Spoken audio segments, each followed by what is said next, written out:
biraa uumee dhufe tamti firraan laaliin. Biyyoonni akka Liibiyaa, biyyoonni akka Siiriyaa, biyyoonni akka Yemen gara dimokiraasii ce'oo osoo hin taane wal waraansa biigumsa hamaa keessa seenan.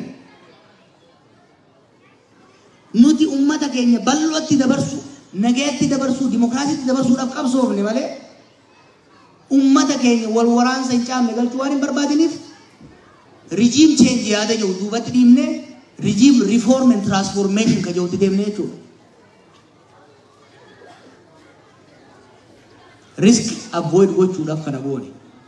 Kanarraa kaanee san fidne. Obboleessi kee gaafii kaasee jiru. 75 zamana Hayilee Fidaas ni nyaatamne. 91 zamana Leencoo Lataas ni nyaatamne. 2018 zamana keetis ni nyaatamne. Walakkaan dhugaa miti. Akkamitti? Dhugaan jiru sirna Hayilee Sillaasee kuffisuu irratti illee qabsaa'onni keenya adda dureen taphatan. Ummanni keenya adda dureen taphate. Sirna san kuffisee sirna darguu aangoo qabatee hawwiin Oromoo garaan keenya dhugaa rabbiitu tun. Saat ifa. Talammataa 91 qabsaa'onni keenya shoora guddaa taphatan. Ammallee sirna mallasaatiin dhufe bakki Oromoon yaade garaan keenya. 2008 olumaa galatti sadarkaa jedhamutti sirna san kuffisuu irratti ilmaan Oromootu qabsaa'e. Ammallee hawwiin sirna dimokiraasiitiif walqixxummaaf bilisummaa uummata Oromoo hin dhufne dhugaadha. Kun sadeen dhugaa. Waan irraa arganne immoo hin irraanfatinaa. Maaliif dhabnee immoo ittiin isin dhufa? 75 bilaash qofa miti beekaa.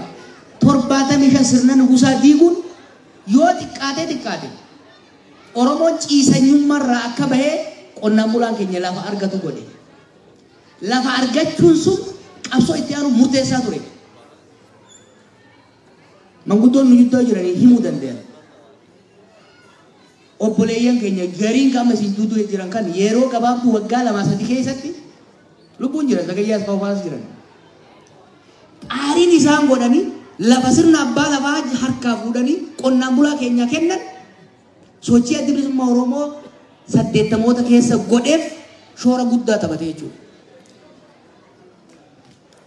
Cinaa nyaanne cinaa nyaadhamne. 91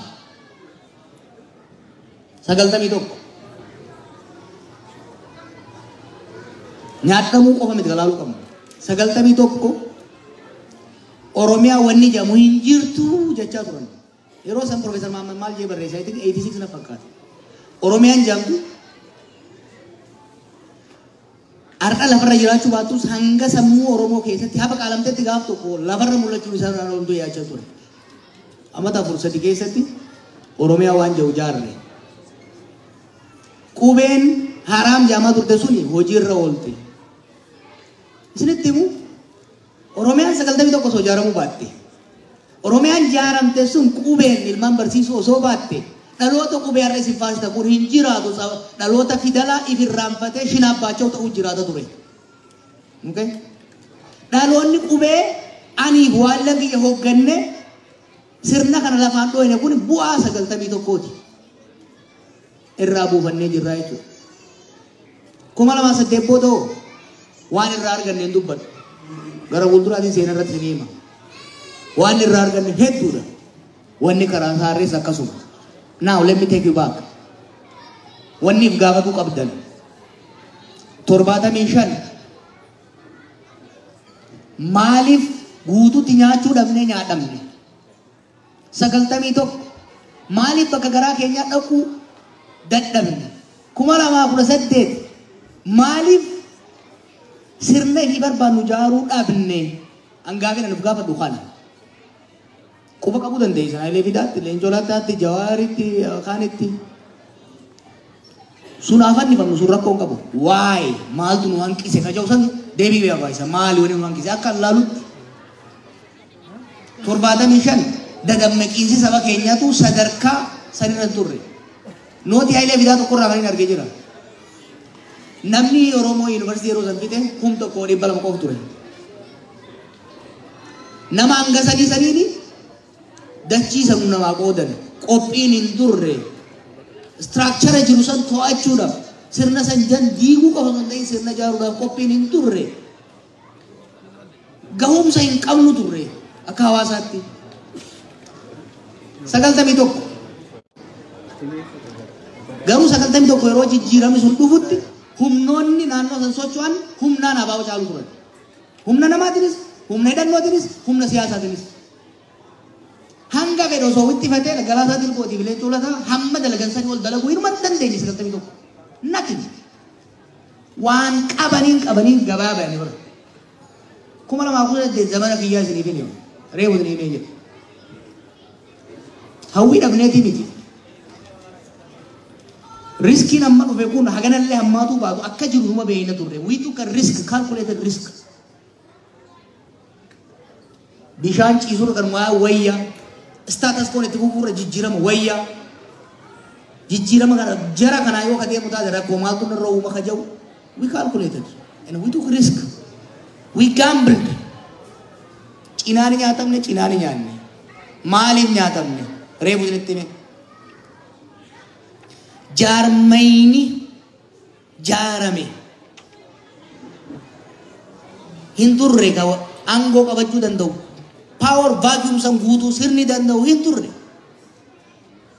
nuti anaa fi qeerroo waliin turre karratti qophooynes kan dandeenyu social movement ila sochoosaa turre social movement can dismantle a regime it cannot build a system yeroo sanis jechaa turre power angoo warra angoorra jiru angoorraa buusuu danda'a angoo qabatee garuu turuu hin danda'u Ijiptittis kan agarre kana bakka adda addaatis kan agarre kana yeroo sanitti jaarmayoonni keenya osoo wayiwaannu hojiin hin hojjetamne kanaaf hiree biraa waan dhabneef jaaramee Oromoo keessaa bakka angoo guutuu ka danda'u yeroo sanitti OPDO qofa ture hamaa ko hamataa ko jenneeti ormarra keenya moo jenneetti kennine we took a risk Nala geessu miti we took a risk ittiin qaanfannu immoo sirna amad meeq hin danda'amu Obaamaan osoo nafin waggaa 50 biyya kana ni bitan isaan jaan waggaa 5 gaditti daara goone bakka san waa jaaruu hin dandeenye amma wanni irra fuulleffachuu qabnu wanni anis irra fuulleffadhuu jiru hanga fedhe haa turu mootummaan abbaa irree dhufu hanga fedhe haa turu ammas akkasuma ta'aa turre yennamoo if jaarree qophooyne sirni dhufu kadantaa saba keenyaaf sabaaf sablammoota biyya sanii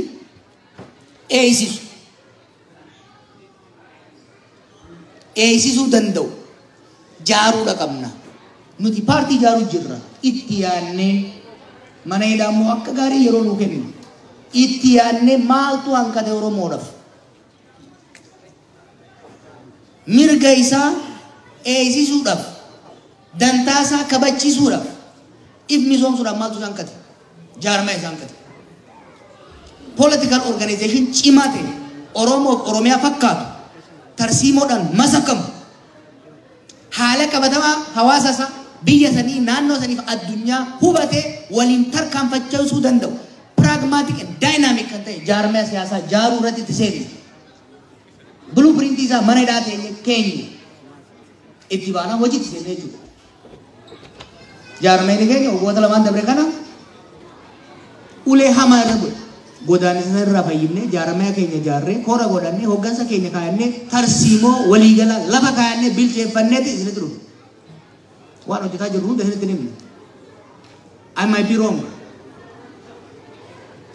wanni yaalaa jirru dongora ta'uu danda'a akka ilaalcha keenyatitti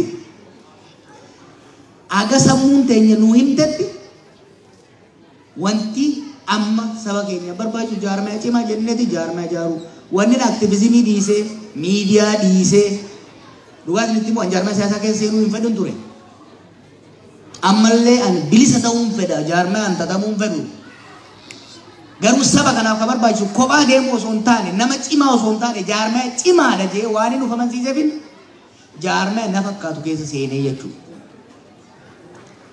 kalammattaattiin isinii dabra Itoophiyaa subbuu barbaaddanii kan jettani isinin kijibnu wallahi isinin kijibnu mararan isinin kijibni anille isinin kijibu Kongresin Federalawa Oromo gaafa dhaabaturraa ka'ee har'as sirna dimokiraatawaa sirna federaalawaa gadi dhaabuutu ummata Oromootii fi sabaaf sablammoota Itoophiyaa kaaniif hundarra wayyaa jee gad dhaabate ittiin amana Oromoon Oromiyaa irratti mootummaa fi filateen if bilchee sadarkaa federaalaatti sabaaf sablammoota kaan wajjin mootummaa isaa ta'u aangoof diinagdee akka gumaata isaatitti baqqumatu akka Profeesar Mararaan jedhutti yoo kan jaarratu taate ni baasaa jennee tamanna. Oromoon kilaaritii qabaachuu qaba sobuun hin barbaachisu. Gariin kan kaleessa walabummaa jee dubbataa ture nu caalaa achi dabree nuti duulaa ture gaafa mana hidhaa ture. Hiisin hin sobnu yoo karaan kaafaawwan hin deema jettan kun ta'e nu deeggara. Hin ta'u yoo jettan karaa biraa deeggara. Nuyi garuu waan itti namanne isinitti hin kijibu bakka. Oromoodhaaf kan ta'u sirna federaalaa dimokiraatawaa ta'e kan sabaaf sablammoonni biyya sanii qe'ee isaanii irratti aadaa isaanii kunuunfatanii diinagdee isaanii irratti abbaa ta'anii naannoo isaanii irratti mootummaa isaanii ta'uu filatanii sadarkaa biyyatti immoo ilaameedhaan negotiationiidhaan baargeeniidhaan aangoof diinagdee hiratanii akka gumaata isaaniitti akka baay'ina isaanii sirni akkasii ijaaruutu nagaya waaraa fidaa sirni akkasii ijaaruutu dantaa Oromoof sabaaf sablammoota kabachiisa jennee amannaa. Abiy Ahmediin kan wallolle waan biraatiin miti kan hidhamne waan biraatiin miti. Wasan walitti hin dabarre kotteen waliin jenne. Sirna federaalawaa jiru san dimokiraateessu haqa sabootaa kennu saboonni mootummaa isaanii ta'e akka filatan gochuu mootummaan federaalaa baay'ina saboota biyya sanii akkaataa daayivarsiitii biyya saniitiin aangoon qulqulleessituu irraa kaasee hamma olitti daayivarsiitii calaqqisiisuu qaba. Haalli ati deemaa jirtu sirna federaalawaa kan laaffisu saboota kan walitti dhiyeessu osoo hin taane saboota kan daran walitti namu gaagama kan fituu jennee itti jennaan narraa callisaa yeroo hidhe waan biraatiif bitu. Har'as taanaan